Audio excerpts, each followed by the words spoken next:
des abus physiques, il va s'agir des abus psychologiques, il va s'agir des négligences et des ruptures graves, il va s'agir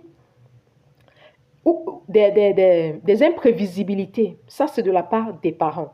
Il va s'agir du rejet de la part des parents, il va s'agir de la négligence émotionnelle de la part des parents qui vont affecter durablement l'enfant et qui va entraîner chez lui ce qu'on va appeler, chez l'enfant, ce qu'on va appeler la perte de repères et des sentiments d'impuissance, parfois doublés d'une trahison venant de la figure d'attachement qui est censée protéger l'enfant. Est-ce que vous comprenez?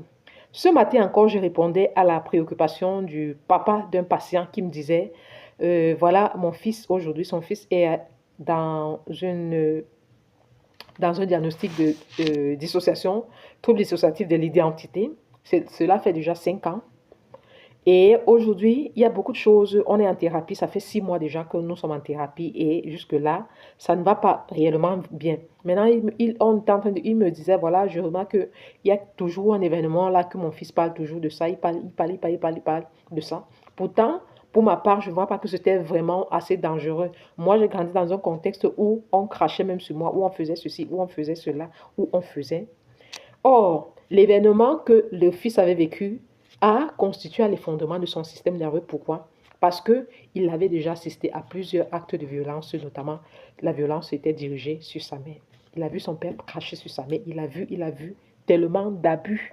Et quand ces abus-là ont été dirigés vers lui, il n'avait pas de repère. Pourquoi? Parce que la mère ne pouvait pas protéger l'enfant. Pourquoi? Elle-même, elle était sous l'emprise du père. Et la conséquence, c'est que face à la situation, notre système n'a pas su quoi faire.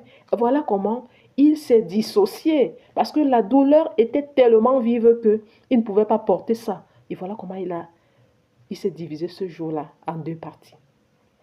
En comprenant dans ça aujourd'hui, vous comprendriez pourquoi vous restez célibataire.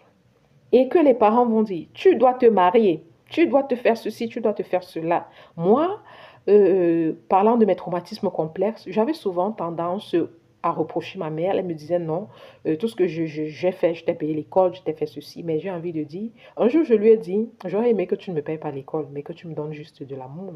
Parce que lorsqu'on va parler de négligence émotionnelle, il y a cette psychiatre-là, Deb Dana, qui va nous dire que, en fait, lorsqu'on parle de négligence émotionnelle, ce n'est pas quelque chose que l'enfant a reçu.